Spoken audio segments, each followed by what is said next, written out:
आज बेटा हमारा टॉपिक है माइटोकॉन्ड्रिया के बारे में है। तो सबसे पहले माइटोकॉन्ड्रिया के हमें इंट्रोडक्शन के बारे में पता होना चाहिए।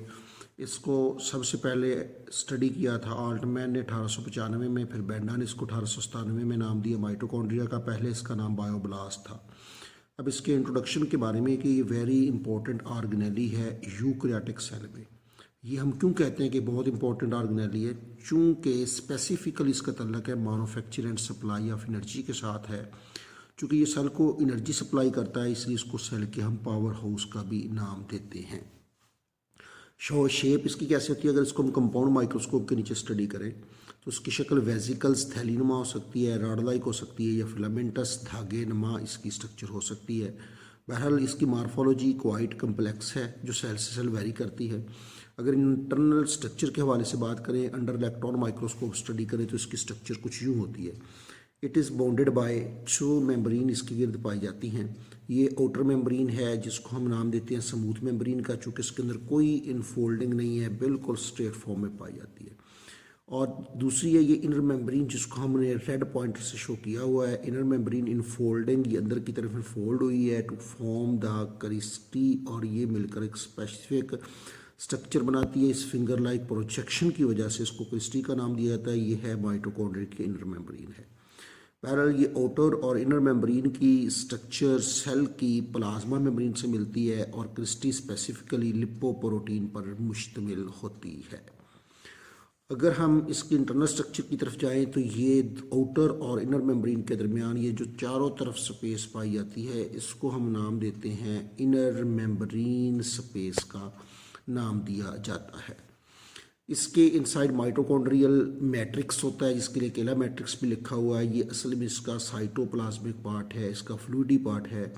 और इसके मैट्रिक्स में 2 चीज़ें पाई जाती है, डीएनए और राइबोसोम पाया जाता है। ये डीएनए और राइबोसोम का पाया जाना इस बात को शो करता है, इस प्रेजेंस की वजह से, कि ये सेल्फ रेप्लिकेटिंग ऑर्गेनेली है। क्या मतलब सेल्फ रेप्लिकेटिंग का? कि खुद ब खुद 1 से 2 में तब्दील हो जाता है। अगर हम इसकी इनर सरफेस के हवाले से बात करें तो इनर सरफेस जो है ये क्रिस्टी की, इसके ऊपर इस तरीके से ये स्मॉल नोब लाइक पार्टिकल पाए जाते हैं जिसको F1 या एलिमेंट्री पार्टिकल का नाम दिया जाता है। माइटोकॉन्ड्रियल मैट्रिक्स की कंपोजिशन क्या है, क्या क्या चीज़ें पाई जाती हैं? इसमें बहुत ज़्यादा एंजाइम होते हैं, को एंजाइम होते हैं, ऑर्गेनिक और इनऑर्गेनिक साल्ट्स होते हैं जो सेवरल मेटाबॉलिक प्रोसेस में हिस्सा लेते हैं, जैसा कि क्रेब्स साइकिल हो गया, एरोबिक रेस्पिरेशन हो गया, फैटी एसिड मेटाबॉलिज्म हो गया। और इनकी वजह से as a result of these metabolic processes की वजह से जो ऑर्गेनिक फूड है उसकी एनर्जी एक्सट्रैक्ट की जाती है और उसको एटीपी में कन्वर्ट कर दिया जाता है। और फिर यही एनर्जी जो है ये सेल को मिलती है जब एटीपी का मालिक्यूल टूटेगा एडीपी में, पीआई में, तो इसके नतीजे में 7.3 किलो कैलोरी एनर्जी हासिल होगी। अगर इसके बाद अगर हम नेक्स्ट बात करें इसके साइज़ के हवाले से, तो साइज़ जो माइटोकॉन्ड्रिया का है ये वेरी करता है सेल से सेल तक, और इसका डिपेंड है फिजियोलॉजिकल एक्टिविटी ऑफ सेल के ऊपर, ऑफ द सेल पे। मतलब यह है कि जितना सेल ज़्यादा फिजियोलॉजिकली एक्टिव होगा उसमें उतनी माइटोकॉन्ड्रिया की तादाद जो है वो ज़्यादा पाई जाएगी, जितना कम होगा उतनी कम होगी, क्योंकि ये इस एनर्जी की रिक्वायरमेंट के मुताबिक इसकी तादाद वेरी करती है।